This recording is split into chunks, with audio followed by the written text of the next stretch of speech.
Welcome to the Fierce Kind Mama of Multiples podcast. This podcast is for anyone expecting or currently raising multiples, twins, triplets, or more. I speak to inspiring parents of multiples who have healed from unexpected pregnancies and birthing experiences and who candidly share the highs and lows of raising multiples. I also speak to the professionals that work with multiple birth families. Together, we cover the practicalities of raising more than one baby at a time, as well as enhancing the emotional well-being of caregivers and children alike. Come join us as we laugh, cry, and share our personal and professional wisdom on all things multiples. I am your host, Dr. Kerry Evetts, and I am a fierce kind mama of multiples. My guest on today's episode is Kerry Evetts. Kerry is a practicing occupational therapist with more than 25 years of experience. She has lived and worked in London, South Africa, and now Australia. She has a passion for family, friends, and all things sensory. She has worked with many children with sensory processing difficulties from birth to school-aged. She founded her training company, SenseUp, in 2021 after a life-changing event made her realize that she had to share her extensive sensory knowledge, skills, and passions with others.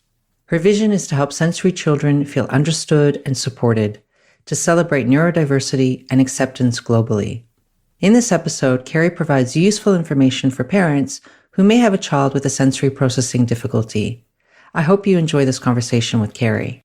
Hello, I'd love to welcome Kerry Evetts to today's podcast. She's the developer and speaker at SenseUp. Welcome, Kerry. Lovely to have you here. Hi, Christina. Thank you so much for inviting me. It's such an honor to be here with you today. Thank you. Why don't we just get started, Kerry, by you telling us a bit about yourself, what you do, and how you came to be on this sensory journey, if you like. Yeah, sure. So I am an occupational therapist. I have been for the last 25 years, and I've always felt very blessed to have found occupational therapy, actually, because it just suits me down to the ground. It's exactly who I am, and it's such a huge part of my day-to-day life. And then to my absolute delight, discovering sensory integration and sensory processing as a field that just fit me so well. I discovered it about 15 years ago. I was living in South Africa at the time. So I basically trained in South Africa, went to live in London for 10 years, and then returned back to South Africa after I'd had my children to be amongst family. And it was here that I then went on to do a certification in sensory integration, which is a postgraduate diploma as such. And since then, I've lived, breathed, talked, dream sensory, and incorporating what I'd learned about sensory processing into my everyday practice as an occupational therapist just really transformed things for my clients. And of course, that is that's the holy grail for all of us, to just have the greatest impact that we have for our clients to live a very fulfilled and happy as such life. And sensory did that for me in my career, and it did that for my clients. So yeah, sensory started in South Africa, and I've brought it with me now to Australia. I've been here for about 4 years now, and a year ago I opened a company called SenseUp. I've identified a need for training in aspects of sensory and really just trying to normalize and diffuse sensory within everything that we do, because sensory is all around us. Wow, that sounds amazing, Kerry. Sounds like such a rich experience you've had. And I wonder if you could, I imagine some of the listeners might be listening and thinking, I don't really know what sensory integration or sensory processing means. So could you maybe give the listeners a bit of background as to what does that actually mean? Yes, of course. So we all taught at school, for example, about our 5 senses. So the sense of vision, of hearing, of touch, of taste, and of smell. But in actual fact, there's more than that. There's up to 8, if not 9 or more senses. And the other ones we call our hidden senses, because these are the senses that we depend on to navigate and move through space, to detect where our body is in space, where our limbs are, and to really be able to interact with our world with confidence and a sense of grounding. So those additional senses are, one of them is called the vestibular sense, and that is where it sits behind the inner ears. It was in the inner ear, and it shares a space with the cochlea, which is our hearing apparatus. And the way it's designed is it gives us a sense of where we are in space. If we tilt our head or tip our head in any way, the fluid in the system moves around to say, I'm now upright. Or, for example, if I'm walking along and I lose my balance, it will let my muscles know, my body, oh, you now no longer upright. This is how you bring your body back into that space. And it really is like an internal GPS for us. It gives us a sense of where we are in space and time.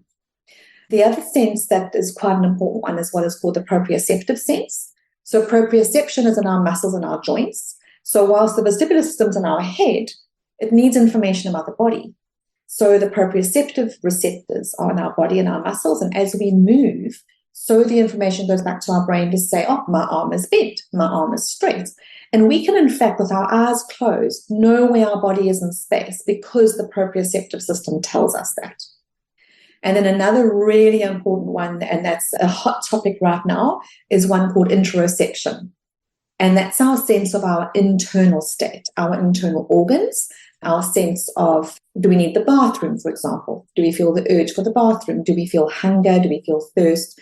Do we also feel satiety? So do we know when we're full? And we also experience, of course, our feelings as emotions in our body. So those feelings, like, for example, anxiety will feel different from happiness, which feels different from anger.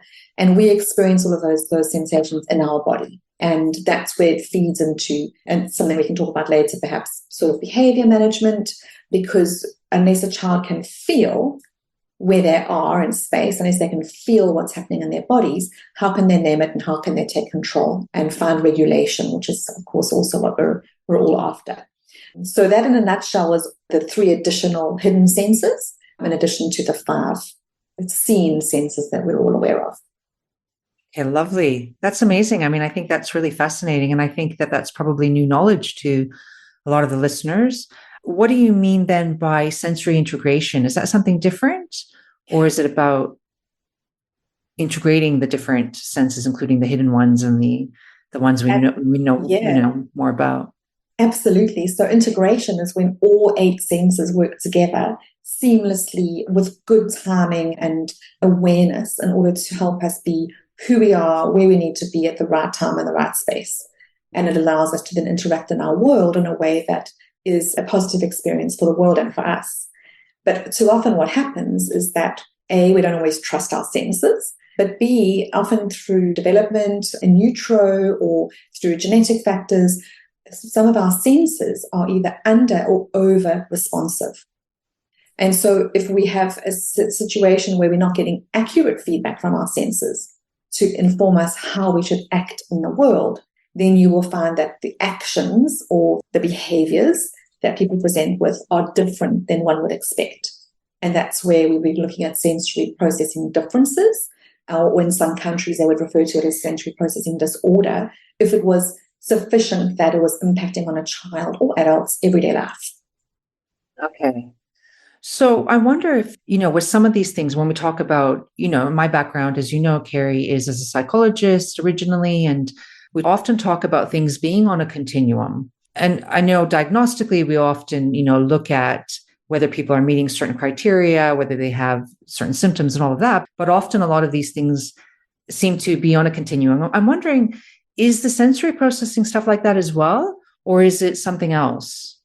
It's definitely on a continuum as well, Christina. So, for example, if we take the one side of the continuum as being hypersensitive and the other side of the continuum being extremely undersensitive. So if we take perhaps a noise in our environment, you have some people who it's almost like they hear that noise before anybody else can and are so oversensitized to noise that it gives them a feeling of fear. It gives them a fight and flight response because that is an unusual sound the body detects as being a threat. And then on the opposing end or the opposite end of the spectrum where someone might be under-responsive, they're not even going to hear the sound, or perhaps it looks more like they've heard it, but they haven't registered the sound at all. And of course, most of us fall somewhere in the middle. If you imagine a bell curve, we all fall somewhere within the 25th and 75th percentile as our average range. But then you're always going to get the outliers, the more sensitive and the less sensitive. And I'm a great believer that a problem isn't a problem unless it's a problem. So for some children where they're hypersensitized, that can be a problem. So for example, in my clinic years ago and my clinical work, I once saw a little girl who during the assessment just hid under the table all of a sudden. Luckily, she was able to reflect to me later and say, because we were on a flight path in the building where I worked at that time, that she felt that the aeroplane was going to land on our building. And she was so fearful that she ended up hiding under the table, which led me to think, I wonder what's happening at school, at home. Are they even able to go into the community, and what's happening when that happens? So that's where it can become quite dysfunctional for someone to try and function in our noisy world in a hypersensitized state. I love what you said there. It's not a problem until it's a problem. So we all have, I guess, I'm not sure if this is the right language. This is something that I'm just saying. So please correct me if I'm wrong. We all have sensory preferences. Yep. Okay. Yeah. So that's correct. So we all have sensory preferences. But if our sensory preferences creating a problem in that we're not functioning normally day to day, in our development at school, maybe or at work, then that's when it's like, oh, this is something maybe that needs to be looked at. I think the sensory preferences are something that we definitely all have, but a sensory difference is a way in which we favor something over the other. And that's necessary in this world because we're all different. We've all been raised with different experiences and expectations. I'm talking about the way in which a child's sensory processing has been wired, for example. So there's so many parts of the brain that sensory information travels to before it gets analyzed.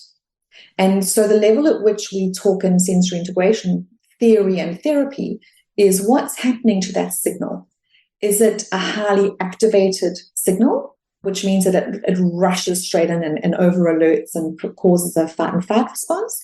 Are there enough inhibitory signals within the brain to dampen that down and help the child stop and think first? So this really does border into more of the way in which neurologically the brain is wired to process the sensory information. In fact, I often refer to it as a bit of a filtering system. So if you can imagine that all of our senses are organs of sense. So we sense vision, we sense hearing, we sense feeling, we sense taste, smell, where we are in space, where our body is in space, and how our body is. All that information comes flooding in. And we've all heard about that research that, when someone's hypnotized, they can remember every smell, every sound that happened in an incident. But at the time of an incident, what you're remembering or what you're focusing on is what's relevant at that time. Because our brain filters out what's not necessary. Otherwise, we would be complete gibbering idiots, not being able to move in our world at all because there's information all around us. So I know my fan is on, I can sort of hear it if I think about my fan. I know my glass is on my face because I can see that, and if I think about it, I'm like, oh, actually I can feel them there. But what happens is that when I put my glasses on, I'll feel them for a few seconds and that sensation gets habituated because it's no longer important, it's no longer new to our body. And we need to be able to do that to operate in the world. But when we can still feel it and hear it and see it and sense it constantly, that's a very, very, very overwhelming place for, I'm going to say a child because that's my work, to be. And it's a very, very emotional place to be as well.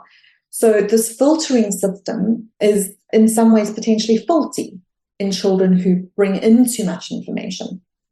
So if we think of a colander, for example, I often use this example of a colander when you're draining your vegetables. And there's some that have tiny, teeny little holes that you're like shaking it to get the water out because it's not going through. And then you get others where water just floods through. So think about the average size of a colander, and then think about one that lets in too much information. So the brain is not filtering out the irrelevant stimuli. So the child is paying attention to everything. And then you think about that where the colander has very few little holes and they're actually not sensing or registering the information coming in. Yes, so that's a beautiful example. Yeah. Yeah. So that's often how I describe it to parents anyway, that the hypersensitive child having not a very good filtering system and all the information is coming in. Therefore, it's no wonder the child is highly reactive and emotional. And then the child who doesn't seem to notice their environment because they're over-filtering, or their brain is over-filtering the information. They're not really detecting a great deal of what's happening. So they then seem a little bit detached and from the world around them. And could either example that you gave there, either being the hypersensitized or, the other extreme, could either of those examples lead to difficulties for the child? Or is it more that one is more problematic than the other? I would say that they're probably both problematic. But again, what I like to think about is the individual child. So Yes. I can imagine it would be problematic, and I've seen it being very problematic for people. But when I am working with a child, or when I am teaching others in sensory processing and encouraging them on their assessment, for example, on their observation, what's really important is to look at the child's whole life. And by that I mean all their contexts. So how are they in their own home, where some of those sensory factors are predictable for them, because sensory children need predictability for obvious reasons. So if they know their environment really well and they feel safe and comfortable in their environment, potentially the sensory differences are not going to be as evident as if you were out at the shopping center or at the community or in your school. I mean, school particularly is a very, very overwhelming place for a child who's not processing sensory information very well. So imagine a child that we've talked about with the lack of filtering. So all the information is coming in from all the senses all the time. So imagine this child is 5 years old and they're now sitting in a classroom. So before they've even gotten to school, they've had to get out of their warm bed and be exposed to cold air. They've had to now go through the tactile differences of changing clothes from their nice warm pajamas to potentially quite cold, starchy or stiff school clothes. Never mind socks with seams, tight shoes, having to then brush teeth, brush hair, eat. Every single sensory system already is probably going to be heightened, and the likelihood is that a child will already be in fight and flight mode. And as you know, when someone's in fight and flight, that is what we use in our protective, that's our protective mechanism to protect us from trauma. So here we are with the child already hasn't left the house yet, who's having a trauma response to everyday things. Then they go into the classroom and someone's dropped something over there, someone's yelled out to a friend over there, someone's opened their glue stick, they're mowing the lawn outside, then they have to go to break time where everyone's running around and screaming. And by the time this child gets home from school, the wheels have all fell off and it's an absolute disaster and nothing is going to be right, and lots of crying, potentially hiding under their doona in the bed or whatever it is that the child just desperately tries to do to get right. But back to your question of how it affects their life, I mean, that we can see, how is this child socializing? How is this child learning? How are they paying attention? All of those aspects of life must feel really, really overwhelming and hard. I certainly feel like that every day. Hi there, fierce kind mama. Are you expecting multiples and wondering how you're going to cope when the babies arrive? Or do you already have multiples at home and wonder, will this ever get easier? First of all, let me say loud and clear, I get it. Feeling overwhelmed in motherhood is really common, and us mothers of multiples are particularly prone to feeling sometimes like it's all too much. I know for myself that becoming a first-time mother to twins at the age of 40 was a huge adjustment, physically and psychologically. So I've taken my years of training in mental health and my experience coaching mothers of multiples and put together a guide with my 5 top tips for overcoming overwhelm as a multiple birth parent. This guide is free, of course, and it doesn't matter what age multiples you have. You may be pregnant, or your multiples might have already left home. The principles apply to all parents of multiples. And because I know you're short on time, I've broken down the tips into easy-to-read chunks that you can begin implementing straight away. You can get your free copy now by signing up at my website, fiercekindmama.com. Yes, and as you were speaking, I could picture this poor child, and the overwhelm that he or she or they would be feeling, going through life like that. Yeah, for good reason. And then we have support workers, health professionals, teachers, educators going, I don't know why they're so emotional. The slightest thing just seems to upset them. They just have very poor self-regulation skills. And then I'm like, well, I'm not surprised. They're trying desperately to keep themselves safe. So it's a really important field. And this is what makes me so passionate about working in this field of education and helping not only health professionals, but educators and families see what might be the other side of some of these behaviors, emotional dysregulatory behaviors, that is often the big thing that gets identified first, is why is this child always emotional? Yes. When you were speaking, I actually thought about, I imagine, and I can see how this, maybe not so much today, but maybe more so in the past, how these children might have been misclassified as difficult, uncooperative, maybe, acting out, all that kind of language that, we might have used to use to explain children that we're somehow not cooperating in the classroom or we're struggling. I mean, essentially they're struggling, but we see it as they're difficult, just put your socks on, just get your clothes on. Come on. What's the issue? Absolutely. And because sensory processing difficulties are not created by the environment, you're born with a sensory processing difference or in your very early years. So some of the research is based on Romanian orphanages. And they specify Romanian orphanages because of the degree of sensory, I'm trying to find the word, deprivation, the sensory deprivation, things like that. The other opposite of that would be premature babies, for example, that are born into the world before their senses are fully developed or myelinated, and they go into potentially a NICU situation where they're in high care, and it's quite medical and it's quite noisy and bright. And many NICUs around the world do amazing work at identifying that these premature infants need that special care because their sensory systems are not ready for the world yet.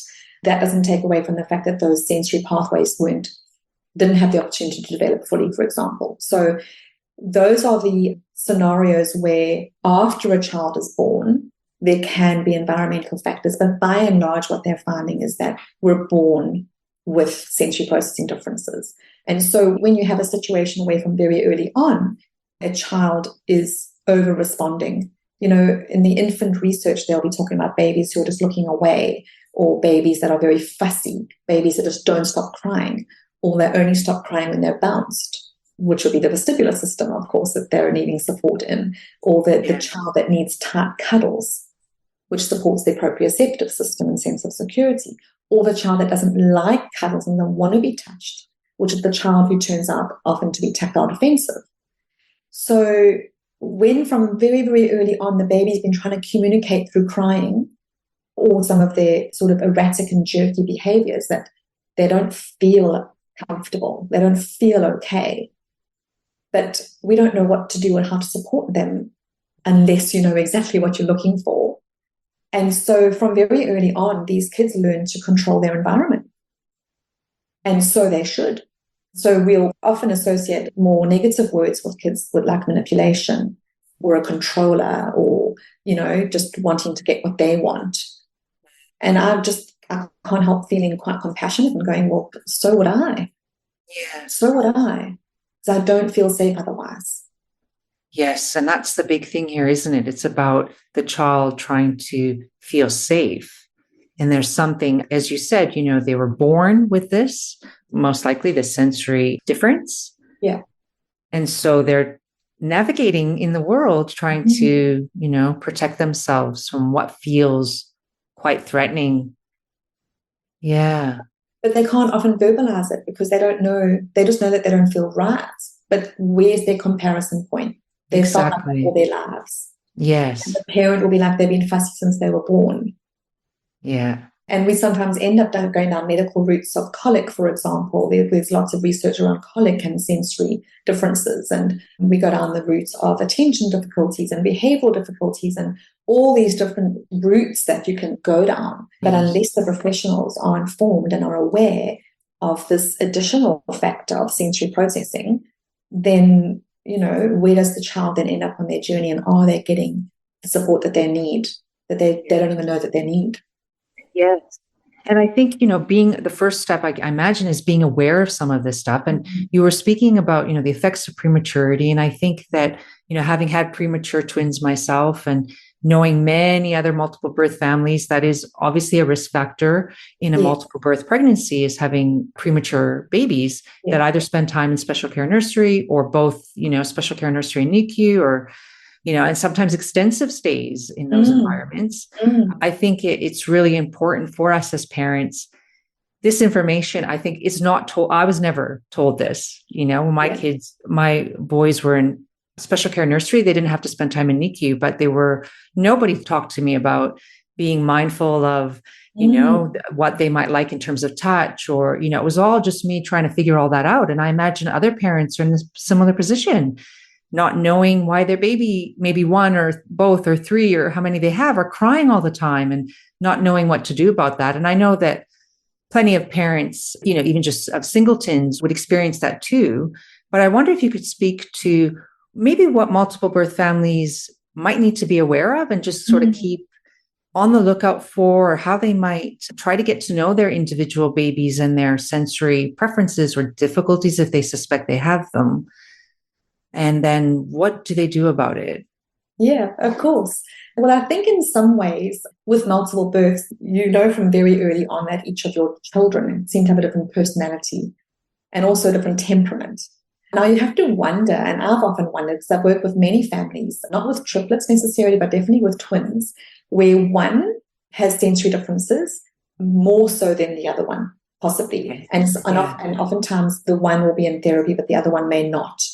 And the parent, the benefit potentially of multiples is that the parent quite quickly can compare within their own children and see, why is it that, little Johnny is just so reactive and sensitized and sensitive to everything, whereas little Tommy just seems to, get on with things. Whereas a singleton, especially a firstborn singleton, they're often late presenters to getting some support. So I think that's one thing to know. The other thing being that, of course, sensory preferences exist. There will be some kids that don't like broccoli and some that do. I mean, that's probably a terrible example because no kids really generally like broccoli. But we're going to have our preferences, which are not necessarily a problem. Remember what I said, a problem isn't a problem unless it's a problem. Yes. If the mother of a child with multiples or singletons starts to feel this in my gut, I know that there's just something, my boy's not okay. He's he looks unsettled. He struggles with things on an everyday basis. It just seems like life's a bit harder for him than my friend's child or my other child. And then exploring from there, well, what is it that one would need in order to get support? Typically what a family would do would be to approach their GP often, would be the first place to go. But unfortunately, there's not been a great deal of education around, in my experience, with GPs or pediatricians into sensory processing differences and what this can be. That is changing, I'm happy to say. So a parent might want to go in there with suggestions, particularly if they're listening to this podcast. They can say, I listened to this podcast and I did hear about these sensory differences. That seems to fit for me. That seems to fit. Perhaps we can add to the show notes some references that a parent might want to look at, because there are checklists out there where a parent can follow and tick a few boxes and go, this seems to be, they've got 12 out of those 17 symptoms, and that's suggestive of potential sensory processing difficulty, and then they may want to then go and ask for a referral. By and large, occupational therapists are involved in this realm of sensory processing. That's where the research is sitting with occupational therapists, but doesn't mean to say that other health professionals can't assist as well.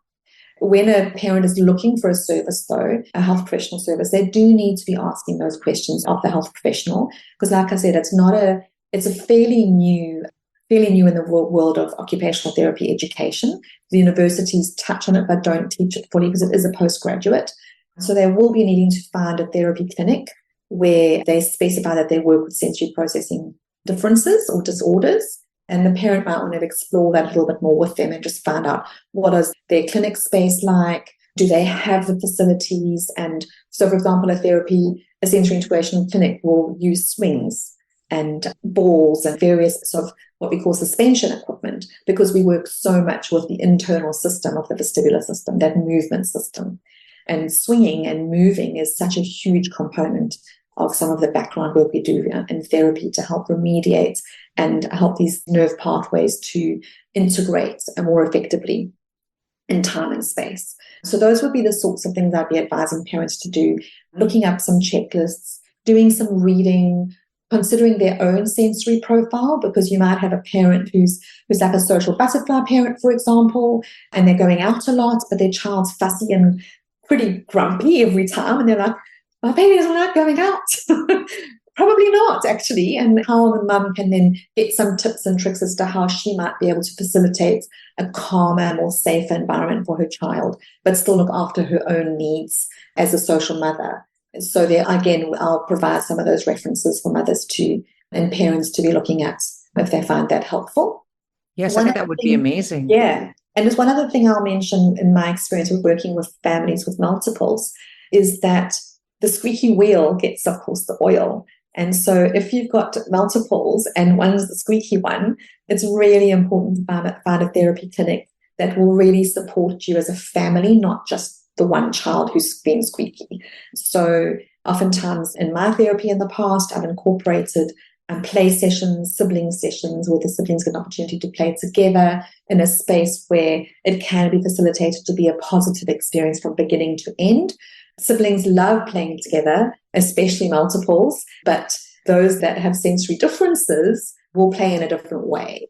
And so one will find a play alarming potentially, or don't like the idea of the other one based on the sensory qualities of that task, for example. And so the bonding and that family relationship can really be nurtured by a therapy clinic that value that as well.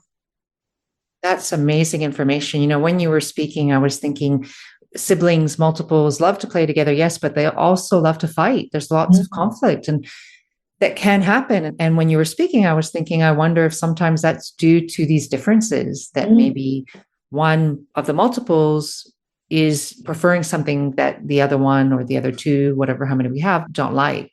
Yeah. I wonder if you could speak a little bit about whether there are differences between identical and fraternal multiples that you've come across, or if the research provides any information on that. Yes, there is quite a lot of twin research in sensory processing. And in fact, throughout every condition that exists in the world, a lot of the research that, of course, people do is because twins give such good information between the identical and the fraternal. But in the world of sensory processing, yes, there is a bit of research, and there's some fairly current research as well that's out there, both in the neuroscience world, but also in the therapy world, where they're talking about that identical twins will both have sensory differences, and fraternal twins not necessarily the case. However, environmental factors will also play a role in twin births and in multiple births because of that postnatal stress.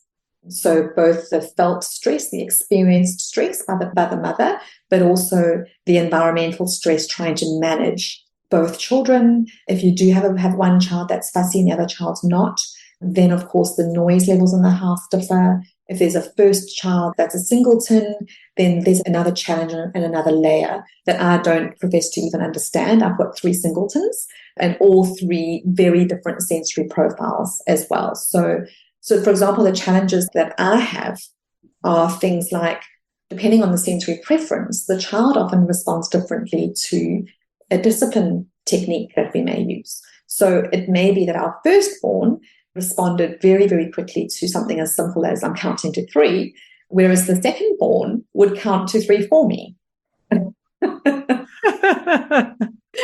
And is that all you have, Kerry? Counting to 3, that does nothing for me. There's levels on there, and sometimes oftentimes the differences really do come down to how you experience your world as a child. And therefore, and every child is different. So I really do encourage families with multiples to consider their own sensory temperaments and their own sensory profiles, which I will send the references through the show notes of how they can do that. Consider that of their own child. You don't need to have a professional do this for you. You can do this yourself from home. And then really have a look at, is my child more social than I am and needing more stimulation? And that overwhelms me as a mother. And so I pull back from spending the time because it's just too loud and too fast and too crazy for me. And then I can't, and I still have all these things I have to do in my day, and I just can't afford to be overwhelmed too early in the day. And what strategies then can the parents use? Because it's not just about mums, of course, it's dads as well. What strategies can they use within themselves to help them be more present despite their child's difference? And maybe we could end the discussion, wrap it up with a bit of some tips or strategies maybe that parents can, if there is a mismatch between what they think their multiples need or one or, and versus what they as the parent need in terms of their sensory preference. Yeah, absolutely. I think definitely the parent would, because they are the parent and they are the adults and they have more access to their reasoning and frontal lobe skills, and really is up to the parent to sit down and go, okay, what do I need in my life? And what is it that I find alarming or distressing about my child? Very often the parents are already feeling some sort of guilt or worry about the reactions they're having, that they're not understanding why they're not bonding or why they don't have the connection with the one child like they do with the other, for example, and why they find it so hard to spend time with the one and not the other. So a lot of deep reflection I would imagine would be necessary and important to think about their own triggers, because of course we all have our own triggers based on our own personal experience prior to having children and our own expectations of what it would be like when we had children. And then you have one that toes the line and one that doesn't. So really looking at your own expectations there. Considering your own profile, like what time of day are you most accessible? Is it in the morning when you first wake up and you find that you're way quieter, your child is way quieter? Maybe that's your special bonding time when you can meet at a match level. Because trying to match your level to your child when they're climbing the walls is not a realistic thing to do. And especially if you go in there and try and discipline a scenario where a child is having a response based on a sensory reason, not necessarily a behavioral reason. And that's one of the biggest challenges is it sensory or is it behavior? When you see the child do something that for you would be not okay and outside of your expectations for the way in which they should behave. But if it's from a sensory reason, then you can stand on your head. Nothing you do or try is going to make a difference. And so really it's looking at, well, how do I manage myself and my expectations and still help support my child and my relationship with my child? I'm not saying climbing the walls is going to be okay long term. It could be unsafe, very much so unsafe. It could be destructive. It's very hard to try and condone or accept those sorts of things. But a parent, unfortunately, who reacts with a similar level of poor understanding that the child's having about their environment is not going to get them anywhere. Yeah. So I think the parent doing their own work, getting their support for themselves, finding their calm and their center, and interacting with their child, know that their child can do so on a similar level to get that relationship. And then look at how can I now get external help if it is to that degree that it's problematic for the child. It could be that even relationships being non-established or poor relationships are enough of a problem for it to be a problem, if that makes sense. Could you explain a little bit more? So, for example, if the mother goes, but the child's going to school okay, the teachers haven't really complained, they're playing a bit of sports, they've got the odd friend, I don't think they've got a problem. But when they're at home, it's an absolute disaster and everyone's fighting all day. So that on its own, even though they appear, so parents depend on teachers to say how my child's doing. Yeah. And if my child's not doing okay, they depend on the teacher to say your child's not okay. And of course, then some parents are like, okay with that and go, oh, yes, I agree. And others will be like, oh, no, what do you mean my child's fine? So don't just depend on the professionals in your life to tell you there's something that could be problematic. If you're feeling it within the relationships at home, that's enough to go and seek support. Okay. And especially if you do a few profiles for yourself and for your children and go, actually, there's quite a few mismatches on a sensory preference level in our family. Is it something I can deal with from the reading I've done, or is it something I'd like to go and get some external support and help with? And you spoke a bit about the needs for the parent and the caregivers to be calm and centered themselves. And I'm a big advocate for that. And in fact, in my coaching program for parents of multiples, I spend quite a bit of time talking about my model is actually the calm model, that it's all about the need for us. Often we feel as though we have to respond and manage the behavior on the child or the children. But what I see is more important, or really the first step is managing ourselves. Yeah. But you also spoke about Is it sensory or is it Mm. behavior? Could you speak I know we're running out of time, but very briefly, could you speak about how parents can work that out? That is the $1,000,000 question. Yes. In, Okay. in the sensory integration and sensory therapy world, it's one of our, is it sensory or is it behavior? And a Yeah. parent trying to raise a sensory child, that is, from the feedback I've received from parents, is one of the most challenging things. So a parent gets triggered by a child's behavior either way. And then it's like, well, was that sensory or was that behavior? Because, of course, all children behave. I mean, that's completely typical. That is what a child does. And when they're pushing back on boundaries and exploring their world and seeing how far can they go with this. But sometimes a child may be doing something that actually comes from a sensory place. So I'll give you an example. You may be at the shopping center and you've said to the child, we just need to go into Kmart to get such and such. And suddenly they throw themselves on the ground. They're not moving another step.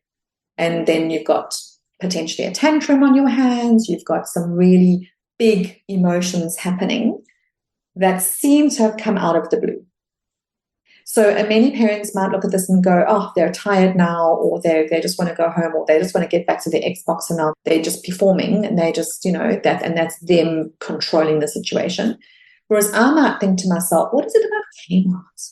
What is it about that store that's so distressing on a sensory level for the child? Or has their sensory cup had so much sensory added that now it's reached that point where it overflows at the teeny tiniest little trigger or at the teeniest tiniest little comment, and that's resulted in an all fall down. Yes. So I use the sensory cup analogy quite a lot because sensory things are going in all the time and filling the cup. And unless that cup is regularly emptied or the pressure is taken off a little bit, then there will be overwhelm. Yes. And sometimes the overwhelm comes out of nowhere. And that sometimes is the way in which I distinguish. That looks like it with the sensory behavior because there was no obvious trigger at the time, or the trigger was obvious and it was obviously sensory. Allowed someone bumping into the child, giving them their fight and flight response. Because our fight and flight response is meant to be a big one. Yes. It's meant to be, our heart rate increases. Our body doesn't know, our brain doesn't know the difference. It just knows it had a potentially traumatic experience. So it puts you in that zone without analyzing the scenario because the information doesn't get to the brain yet. It's a knee-jerk reaction that keeps us safe. Yeah. And we have to have that back from caveman days. There's a lion, go. And our children are having this fight and flight response regularly. And then their cortisol levels are rising. They live in a slightly heightened state already. We use that word heightened quite willy-nilly, but we use the word heightened quite a lot. My child is heightened, or that heightens them. And when they're in this heightened and aroused state, they're more likely to then also go over at the slightest thing. Yeah. So there is a difference between sensory and behavior. Yeah. Yeah. I think you've explained that really well. Good. I think that's quite clear. And I think we'll put definitely those resources in the show notes for parents. That would be amazing. Maybe we could just finish by you telling us where people can find out more about you and your services. Yes, sure. So for the past year, I've been building an education and training business called SenseUp. At this moment in time, I'm focusing my energies on training therapists. So I've identified that there's a great area of need for this sort of education. I do love to talk, as you probably have figured out, and I do love to teach. I must have come from my mother as a teacher. I think I've got those skills from her. So it just seemed like a really good match, a match made in heaven for me. So SenseUp.org is my training platform, and I'm currently training occupational therapists, speech pathologists, and psychologists in sensory integration, in what it means in an everyday clinical practical role. My goal is to start expanding into the education world with the schools and with teachers. There's many, many schools and teachers that are very keen. They know sensory's out there, they know sensory's happening, and they would love to have more information about it. So that is my next goal. And from there, I'll also be working with families as well, with really understanding and digging into the nitty-gritty of why is it there? Because I really do believe if you understand the why, then what to do or what happened just makes so much more sense and can often help a parent then navigate the scenario from a different perspective. But the why, which is what I teach, the neuroscience behind sensory processing, is a huge, huge aspect of it. So that's what I'm doing, and I'm planning on helping as many sensory children as I can to just be better understood and therefore supported, because all sensory children are capable, or all children have such beautiful potential. They're capable of so much. But in this busy, busy world, there's far too much trauma happening on a daily basis to our children that is impacting their lives. Yes. Thank you so much, Kerry, for all of that information. So we'll probably have to get you back on the podcast again, because you have a wealth of information and expertise in this area, and I'm sure listeners will have follow-up questions, and we'd love to have you back on. So thank you so much, Kerry, for your time today. And thank you, Christina. I had no idea I could talk for this long, but clearly I can. I'm really enjoying it. Thank you. Yes, thank you. Thanks for listening to today's episode. If you like what you've heard, then please consider subscribing and leaving a review so that other expectant and current parents of multiples like yourself can find this podcast and the valuable information it contains. I would be so very grateful if you left a review and shared this with anyone you think could benefit from listening. If you have a particular topic you'd like me to cover on this podcast, feel free to reach out to me via my website, fiercekindmama.com, or connect with me on social media. I'm on Instagram and Facebook as Fierce Kind Mama of Multiples. New episodes are released every fortnight, so we'll see you back here real soon. Any advice and information in this podcast is general only and has been prepared without taking into account your particular circumstances and needs. For tailored, individualized advice, please consult with a qualified professional.